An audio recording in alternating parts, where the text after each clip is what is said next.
আসসালামু আলাইকুম, আমি মাহফুজ মুন্সি। আজকে আমরা দেখব কিভাবে আমরা ইনস্ট্যান্ট সিরিজ ল্যাম্প না থাকলে শর্টকাটে আমরা কিভাবে সিরিজ ল্যাম্প তৈরি করতে পারি, এটা আমরা দেখব। তো আমাদের সহকারী অনেকে আছেন যে আমরা সিরিজ ল্যাম্প না থাকলে কিভাবে আমরা শর্টকাটে একটি টেস্ট করার জন্য সিরিজ ল্যাম্প তৈরি করতে পারি আর কি, মানে এটা হচ্ছে শর্টকাট।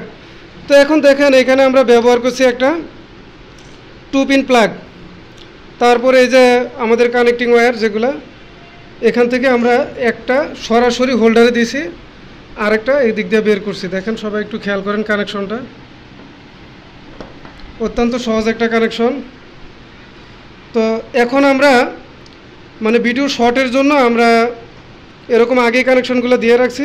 তো এগুলো কানেকশন আশা করি সবাই পারবেন। তো ইনস্ট্যান্ট আমরা কীভাবে টেস্ট করতে পারি দেখেন। তো এটা লাইন দেন, সিরিজে দেন, সিরিজ প্যারালাল আমরা যে কোনোভাবে দিতে পারবো, তবে সতর্কতার সহিত আমাদের লাইনগুলো দিতে হবে। জহিরুল কানেকশনটা টেস্ট করে দেখেন, তবে এগুলো খুবই সতর্কতার সহিত আমাদের করতে হবে। দেখেন, তো একটা সুইচ টেস্ট করেন, একটা সুইচ টেস্ট করেন, এই যে সুইচটা লাগান, লাগিয়ে টেস্ট করে দেখেন, একজনে ধরেন। তো দেখেন এখন আমরা সিরিজ ল্যাম্পের সাহায্যে একটা সুইচ টেস্ট করে দেখতেছি। এই যে দেখেন, এই যে লাইট ওপেন, এই যে দেখেন সিরিজ ল্যাম্প। তো এরকম শর্টকাটে আমরা টেস্ট করতে পারি। তো ওই লাইটটা, ওই যে ওই হোল্ডারটাও টেস্ট করে দেখা দেন যে সিরিজ ল্যাম্পের সাহায্যে। তো এই যে দেখেন আমরা একটা ল্যাম্প টেস্ট করেও দেখলাম, ল্যাম্প জ্বলতেছে। তো আমরা দেখলাম কিভাবে শর্টকাটে একটা সিরিজ বোর্ড তৈরি করতে হয়।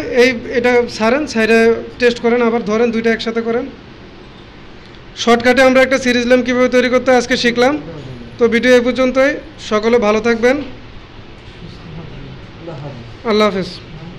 তো আমরা আসলে শেষ করার পূর্বে তাও আরেকটা কথা বলি আরেকবার, যে এই যে সিরিজ ল্যাম্প আমরা তৈরি করলাম, এটা কিন্তু অবশ্যই ডেঞ্জার, অবশ্যই রিস্কি। সবাই খুবই সাবধানতার সহিত আমাদের এটা দিয়ে কাজ করলেও সাবধানতার সহিত করতে হবে। দেখেন কানেকশনটা আরেকবার দেখেন কিভাবে করছি, একদম সহজ একটা কানেকশন, যে কেউ করতে পারবেন ইনস্ট্যান্ট যদি আমাদের সিরিজ ল্যাম্প না থাকে।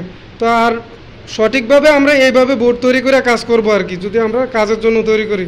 ঠিক আছে, সকলে ভালো থাকবেন। তো আজকের ভিডিও এই পর্যন্তই। সবাই চ্যানেলটা সাবস্ক্রাইব করবেন এবং কমেন্টে জানাবেন কেমন হয়েছে। ঠিক আছে, ভালো থাকবেন, আল্লাহ হাফেজ।